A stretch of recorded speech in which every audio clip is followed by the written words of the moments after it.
Welcome to MDM online study YouTube channel. MDM college Raisinghnagar की तरफ से मैं आपका हार्दिक अभिनंदन करता हूं, हार्दिक स्वागत करता हूं। आज की जो क्लास होगी बॉटनी स्टूडेंट्स के लिए वो BSc फर्स्ट ईयर वालों के लिए होगी।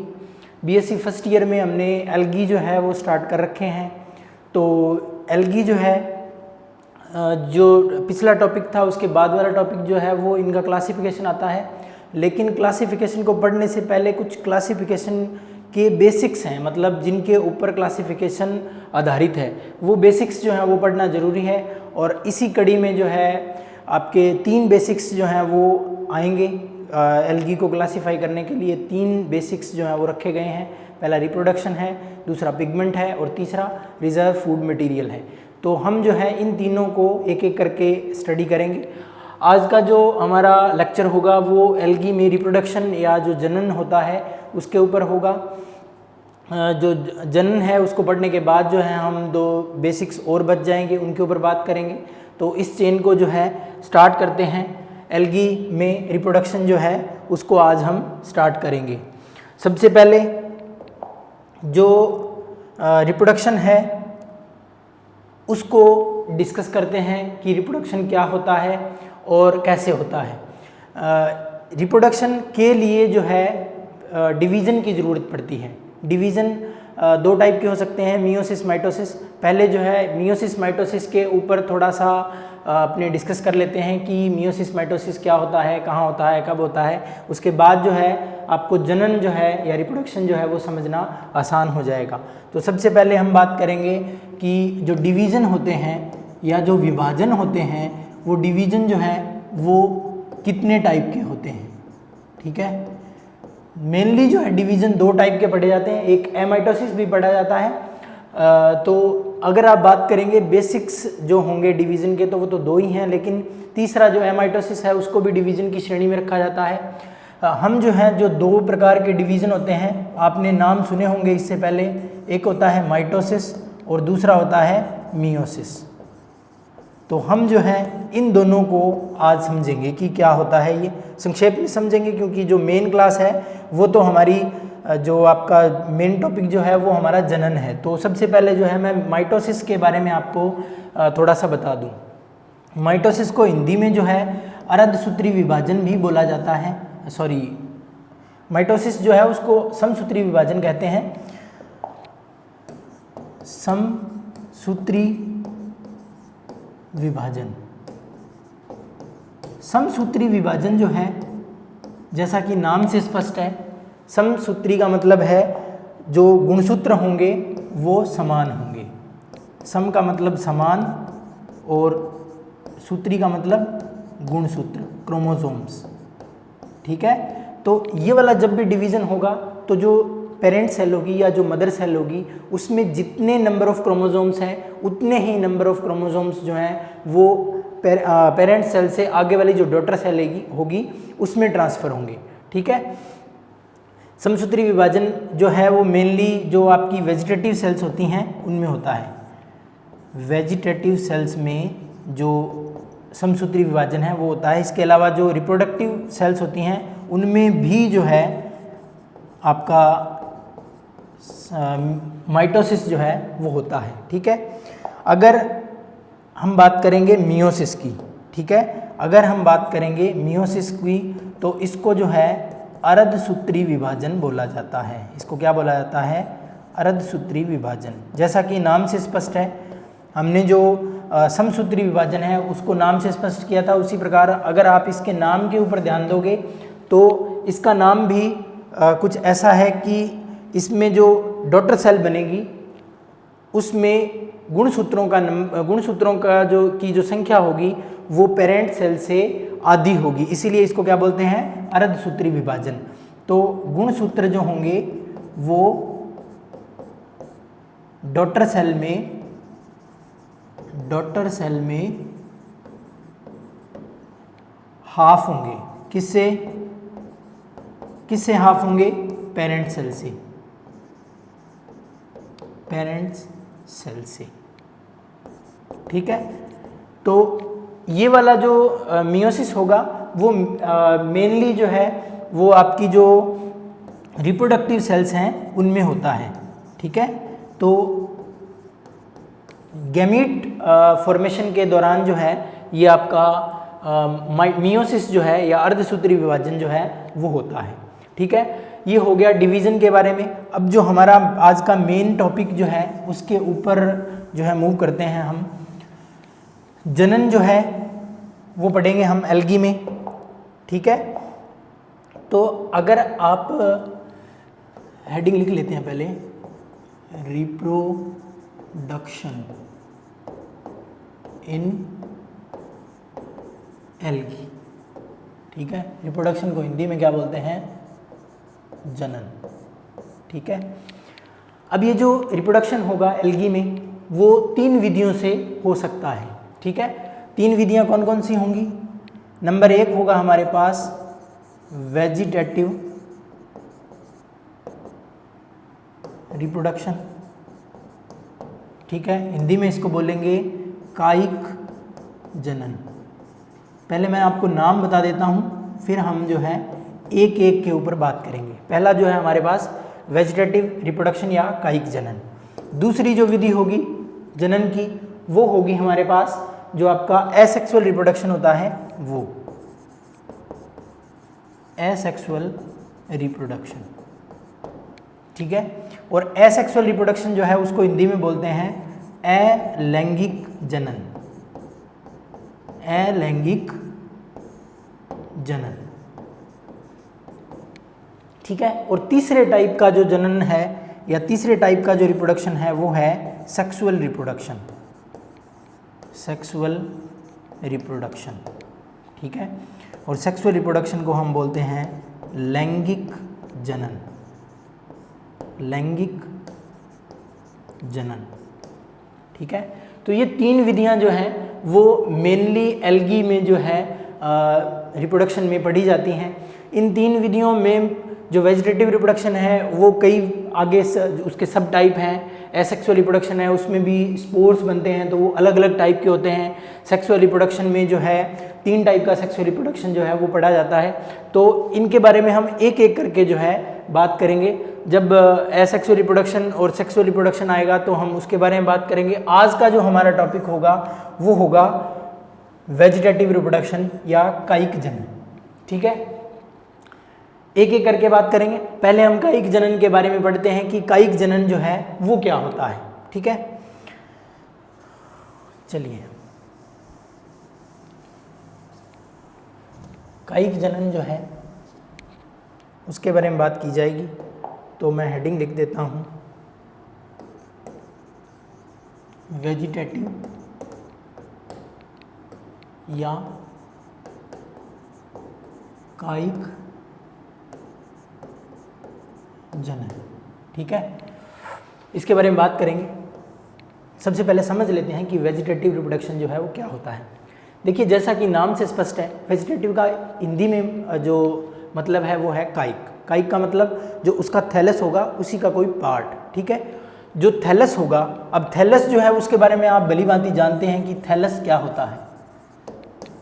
What is thallus? ठीक है, thallus is the plant body which is not differentiated in stem, root और लीफ। ठीक है, जड़, तना या पत्ती में विभेदित संरचना जो है, जो प्लांट बॉडी है वो उसको हम क्या बोलते हैं? थैलस बोलते हैं। ठीक है, अब थैलस का कोई भी भाग अगर जनन में भाग लेगा, ठीक है, तो वो क्या होगा? वेजिटेटिव रिप्रोडक्शन या कायिक जनन के अंतर्गत जो है आएगा। अब कायिक जनन टूटने से होगा, क्योंकि जब भी कोई टुकड़ा जो है थैलस का टूटेगा, कहीं और गिरेगा, तो वो जो है एक नया पौधा जो बनाने की या एक नया एल्गी बनाने की क्षमता जो है वो रखता है। इसलिए इसको हम क्या बोलेंगे? कायिक जनन बोलते हैं। ठीक है, तो इसमें क्या होता है? इसमें देखिए, आप सेल जो है वो किसी टाइप से डिवाइड नहीं कर रही है। सेल्स जो है वो एक जगह से दूसरी जगह ट्रांसफ़र हो रही है। एक पौधा था, उससे कोई भाग टूटा और उसने नया पौधा बना लिया। ठीक है, तो जो प्रोटोप्लास्ट है, जो सेल का जो अंदर का जो मटेरियल है वो जो है चेंज नहीं हो रहा है। ठीक है, तो सबसे पहली बात इसके बारे में ये लिखी जा सकती है कि इसमें जो है प्रोटोप्लास्ट जो है उसमें चेंज नहीं होता है। चेंज भी कैसा? देखिए परिवर्तन नहीं होता है। परिवर्तन नहीं होने का मतलब है कि इसमें जो रिजुविनेशन है वो नहीं होता है, पुनर्युवन जो है वो नहीं होता है, रिजुविनेशन जो है वो नहीं होता है। इसको हिंदी में बोलते हैं पुनर्युवन। हिंदी में क्या बोलते हैं इसको? पुनर्युवन। तो ये वाली प्रक्रिया जो है ये नहीं होती है। ये कहाँ होगा? ये वहाँ होगा जहाँ पर साइटोप्लाज्म जो है वो नया बनेगा। नया कब बनेगा? जब सेल डिवाइड होगी। तो डिवाइड सेल यहाँ होगी नहीं, क्योंकि एक पौधे का कोई भाग जो है वो टूटेगा और टूट के गिरेगा। हालांकि बाद में डिवीजन होने से उसमें सेल का नंबर बढ़ेगा, लेकिन जो गुणसूत्र हैं वो विभाजित नहीं होंगे। वो जो है बाद में जो टुकड़ा टूट के गिरेगा उसी से नई सेल जो है वो बनेगी। ठीक है। अब जो है ये जो कायिक जनन होगा, इस कायिक जनन के टाइप हैं। टाइप का मतलब इसकी कई विधियां हैं जिनके द्वारा जो है कायिक जनन जो है वो होता है, वेजिटेटिव रिप्रोडक्शन जो है वो होता है। ठीक है। अब उन विधियों की जो है हम एक एक करके बात करेंगे। सबसे पहले जो है हम पहली विधि जो है उसकी बात करेंगे। वेजिटेटिव रिप्रोडक्शन की जो पहला जो मेथड होगा उसकी बात करेंगे हम। तो पहला मेथड जो है वो हमारे पास, फर्स्ट लगा के लिखेंगे इसको, फिशन जो है उससे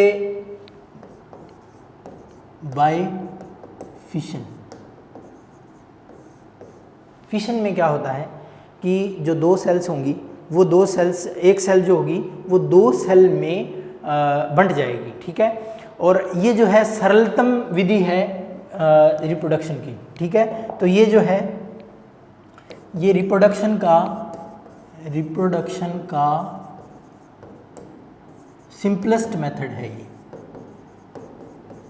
सिंपलेस्ट मेथड। ठीक है। पहली बात किन में होता है? मेनली जो यूनिसेलुलर एल्गा होंगे, जो एक कोशिकीय शैवाल होंगे, एक कोशिकीय जो शैवाल होंगे उनमें ऐसा होता है। अब आप जो है होमवर्क जो है वो आपके लिए ये है कि आप एक कोशिकीय शैवाल जितने भी आपने पढ़े हैं, इससे पहले हमने जब थैलस स्ट्रक्चर पढ़ा था तब उसमें हमने देखा था कि थैलस जो हैं वो कई टाइप के हैं। तो जो एक कोशिकीय शैवाल हैं उनको आप इनलिस्ट करना कि कितने एक कोशिकीय शैवाल हैं, उनके आप नाम पता है आप। ठीक है। मेनली जो है बाय फिशन में क्या होता है कि ये जो सेल होगी वो दो पार्ट में डिवाइड हो जाएगी। ठीक है। और ऐसा जो है समसूत्री विभाजन जो है उसके द्वारा होगा।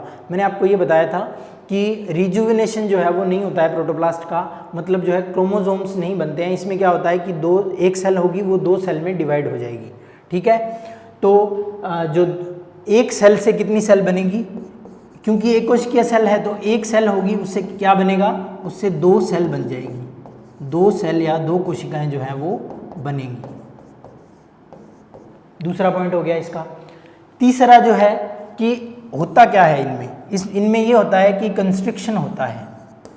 कंस्ट्रिक्शन जो आपने अगर +1 +2 में मियोसिस और माइटोसिस पढ़े हैं, तो मियोसिस माइटोसिस में जो है लास्ट में जब एक सेल से दो सेल बनती हैं तब उनमें क्या होता है, कोई खांच या कोई प्लेट बनती है जिनके द्वारा वो एक सेल जो होती है वो दो सेल में डिवाइड हो जाती है। तो ऐसा इनमें भी होता है। कंस्ट्रिक्शन या जो तनाव पैदा होगा और उससे क्या होगा, एक सेल जो है वो दो सेल में डिवाइड हो जाएगी। इसका एग्जाम्पल जो होगा हमारे पास, एग्जाम्पल जो है वो होगा डायटम्स में। ऐसा किन में होता है? एक तो डायटम्स में होता है ऐसा। और अगर आप बात करोगे स्पेसिफिक किसी एल्गी की तो हम जो है यूग्लिना जो है उसका एग्जाम्पल दे सकते हैं। यूग्लिना जो है उसका एग्जाम्पल दे सकते हैं। आइए देखते हैं यूग्लिना में जो ये जो फिशन है, बाइनरी फिशन जो है वो कैसे होता है। द्विविभाजन बोलते हैं। ये जो आप डायग्राम देख पा रहे हैं, ये डायग्राम जो है ये यूग्लिना का है। ये क्या है? यूग्लिना है ये। और यूग्लिना में ये देखिए, ये यूग्लिना है। इसने क्या किया, अपनी जो फ्लैजिला है वो गिरा दी और ये जो प्लेन है इस प्लेन में ये डिवाइड होना स्टार्ट करता है।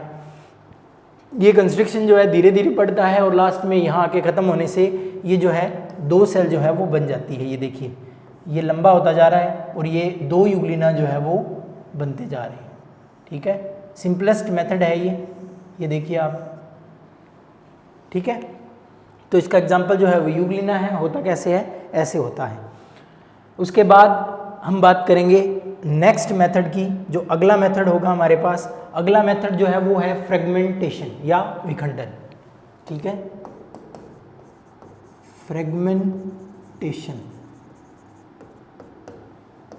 फ्रेगमेंटेशन या इसको बोलते हैं विखंडन, विखंडन, ठीक है। विखंडन जैसा कि नाम से स्पष्ट है, कोई भी एक एल्गी होगा, मेनली ऐसा फिलामेंटस एल्गी जो है उनमें होता है। आप जो है लिख सकते हैं कि मेनली जो है ऐसा, मेनली ऐसा फिलामेंटस एल्गी में होता है, फिलामेंटस एल्गी में ऐसा होता है, ठीक है। होता क्या है कि वेजिटेटिव पार्ट जो है, वेजिटेटिव पार्ट टूटेगा, वेजिटेटिव पार्ट क्या होगा, टूटेगा और नई जगह गिरेगा। नई जगह, जगह का मतलब है कि उसी आवास में, उसी हैबिटाट में कहीं गिर जाएगा, वो नई जगह पर गिरेगा। अब टूटेगा तो गिरेगा, ठीक है। तो गिरने से जहाँ भी ये गिरेगा, जो फ्रेगमेंट टूटा और वो जहाँ गिरेगा वहाँ क्या होगा, नया एल्गी जो है बना देगा, नया एल्गी बना देगा, ठीक है। नया एल्गी बन जाएगा। कैसे? एग्जाम्पल जो है इसका स्पाइरोगायरा जो है वो पढ़ा जा सकता है। तो एग्जाम्पल अगर आपको देना पड़े तो आप क्या दोगे, स्पाइरोगायरा। ये जो है इसका एग्जाम्पल है। देखिए स्पाइरोगायरा में कैसे होता है। ये स्पाइरोगायरा की कोई एक फिलामेंट है, ठीक है। इसमें क्या है, ये जो मान लीजिए ये फिलामेंट है, ये यहाँ से टूटा, यहाँ से टूटा और ये निचला पार्ट अलग रह गया। तो इस एक फिलामेंट के कितने पार्ट बन गए, 3 पार्ट बन गए। पहला पार्ट ये, दूसरा पार्ट ये और तीसरा पार्ट ये। अब ये तीनों पार्ट जो है अलग अलग ग्रो करना स्टार्ट करेंगे। ग्रोथ होने से जो है ये जो है पूरा का पूरा फिलामेंट जो जितना बड़ा पहले था उससे भी बड़ा फिलामेंट जो है वो बना देंगे, ठीक है। तो ये सिंपलेस्ट मेथड हैं। ये वेजिटेटिव रिप्रोडक्शन जो है वो सिंपलेस्ट मेथड है। ये किसका डायग्राम जो है किसका है, स्पाइरोगायरा का, स्पाइरोगायरा, ठीक है। अगले मेथड पर चर्चा करते हैं। अगला मेथड जो है वो है हमारे पास हॉर्मोगोन्स, बाय हॉर्मोगोन्स, बाय, थर्ड वन है ये हॉर्मोगोन्स, ठीक है। कुछ टर्म्स ऐसी हैं जिनका हिंदी में भी जो प्रोनाउंसिएशन है वो यही होता है। आप हिंदी में लिखना चाहें तो हिंदी में लिख सकते हैं हार्मोगोन्स, हार्मोगोन, ठीक है। तो हिंदी में भी इसको ऐसे ही लिखा जाएगा, इंग्लिश में भी ऐसे ही लिखा जाएगा। ये गोन है भी लास्ट में, ठीक है। अब हार्मोगोन्स में क्या होता है कि ऐसा मेनली जो है आपकी जब विपरीत परिस्थितियां होती हैं, मतलब पानी की कमी होती है या नमी की कमी होती है या बहुत ज़्यादा जो है ऐसी कंडीशन पैदा हो गई कि एल्गी जो है वो ग्रो नहीं कर सकता है, मतलब जो विपरीत परिस्थितियां हैं, ठीक है, उनमें ऐसा होता है। तो मेनली ऐसा जो है विपरीत परिस्थितियों में होता है। होता क्या है कि आपका जो एल्गी होगा वो एल्गी जो है एक विशेष प्रकार की संरचना बनाता है जिसको क्या बोलते हैं, हॉर्मोगोन्स, ठीक है। विशेष संरचना बनाएगा जिसको क्या बोलते हैं, हार्मोगोन्स। और ये हार्मोगोन्स जो हैं वो क्या होते हैं कि थैलस का कोई भी एक खंड टूटेगा, ठीक है। थैलस जो पूरा का पूरा थैलस, मान लीजिए ये थैलस है हमारे पास, ये एक थैलस है, ये थैलस जो है इसका एक खंड टूटेगा, ये वाला खंड टूटेगा और इस खंड के चारों ओर जो है एक भित्ति बन जाएगी, म्यूसिलेज की कवरिंग जो है वो हो जाएगी, ठीक है। कई सारी सेल्स होंगी उसमें। जैसे हम एग्जांपल लेंगे तो इसका एग्जांपल जो है वो होता है ओसिलेटोरिया। ओसिलेटोरिया जो है वो इसका एग्जांपल है।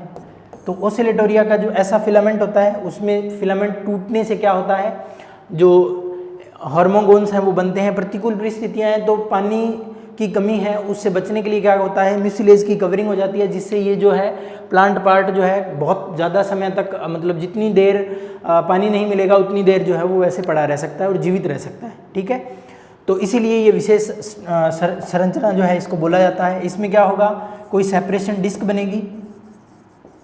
सेपरेशन डिस्क का मतलब है कि कोई ऐसी स्ट्रक्चर बनेगी जिससे कि है ये जो फिलामेंट है ये टूट जाता है। या क्या होगा, जो नो स्ट्रोक है उसमें हिटेरोसिस्ट जो है वहाँ से टूटता है ये, या जो कोई भी इंटरकैलरी सेल, या कोई भी इंटरकैलरी सेल, इंटरकैलरी का मतलब जो बीच में प्रेजेंट है। इंटरकैलरी जैसे मान लीजिए ये सेल्स हैं तो इनमें ये वाली सेल है, ये इंटरकैलरी है, ये अगर डेड और डिके हो जाएगी, मतलब ये अगर नष्ट हो जाएगी तो ऊपर का फिलामेंट अलग, नीचे का फिलामेंट अलग हो जाएगा। इसलिए इसको क्या बोलते हैं, इंटरकैलरी सेल्स के डीके होने से। ये कारण है कि इन कारणों की वजह से क्या होता है, हार्मोगोन्स जो है उनका निर्माण होता है। ठीक है, अब जो है आपका हार्मोगोन्स बन गया। ठीक है, वो हार्मोगोन क्या करेगा, जब अनुकूल परिस्थितियाँ आएंगी तब जो है वापस से ग्रो करेगा और नया एल्गी बना देगा। ये जो आप डायग्राम देख पा रहे हैं, ये डायग्राम जो है ये ऑसिलेटोरिया का है। ऑसिलेटोरिया जो है फिलामेंटस फॉर्म में है। यहाँ से हार्मोगोन यहाँ से जो है टूटा, ये अलग हो गया, इसके चारों ओर जो है म्यूसिलेज की कवरिंग जो है वो हो गई।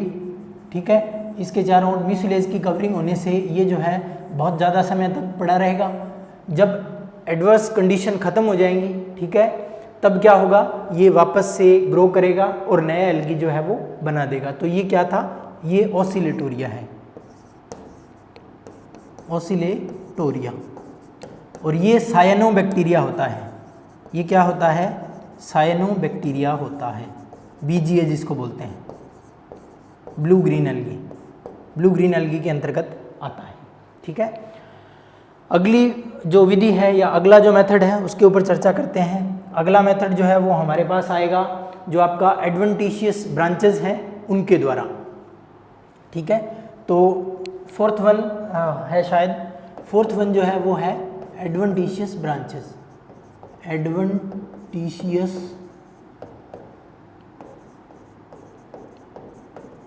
ब्रांचेस से, या हिंदी में इसको बोलते हैं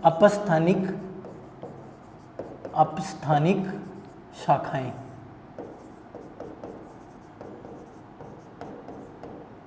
शाखाओं से।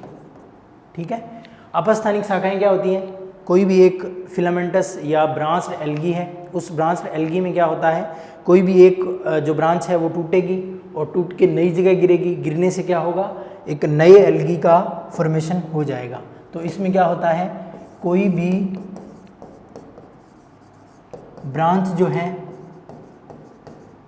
टूटेगी, टूटने के बाद क्या होगा, वो नई जगह जाएगी या नई जगह गिरेगी या वहीं गिर जाएगी, नई जगह गिरेगी। आप कहोगे जी टूट के गिर रही है, तो आप कह रहे हो जी नई जगह गिरेगी, नई जगह कहाँ गिरेगी, वो वहाँ भी गिर सकती है, तो आप उसको वहीं गिराइए। ठीक है, और नई जगह गिरने के बाद जो है एक नया एल्गी जो है वो बन जाएगा। इसका एग्जाम्पल जो है वो होता है फ्यूकस। इसका एग्जाम्पल जो है वो है हमारे पास फ्यूकस। चलिए देखते हैं फ्यूकस जो है वो कैसा होता है देखने में। ठीक है, ये जो आप थैलस देख पा रहे हैं, ये थैलस जो है ये फ्यूकस का है, ये फ्यूकस है। फ्यूकस ऐसा दिखता है देखने में। ठीक है, और ये इसका एक पार्ट है। मान लीजिए ये वाली ब्रांच जो है वो टूट गई। ठीक है, टूट के नई जगह गिरी, ये वाली ब्रांच जो है अलग हो गई मान लीजिए। ठीक है, और ये जब जहाँ भी नई जगह गिरेगी वहाँ क्या होगा, एक नए एल्गी का फॉर्मेशन जो है वो हो जाएगा। अगला मेथड जो है वो है हमारे पास बाय ट्यूबर्स। ठीक है, अगला मेथड जो है वो है बाय ट्यूबर्स। फिफ्थ वन है, या इनको बोलते हैं कंद हिंदी में। ठीक है, कंद। अब इसमें क्या होता है कि जो कारा एल्गी आपने देखा होगा, कारा का डायग्राम जो है मैं पहले 2-3 बार दिखा चुका हूँ।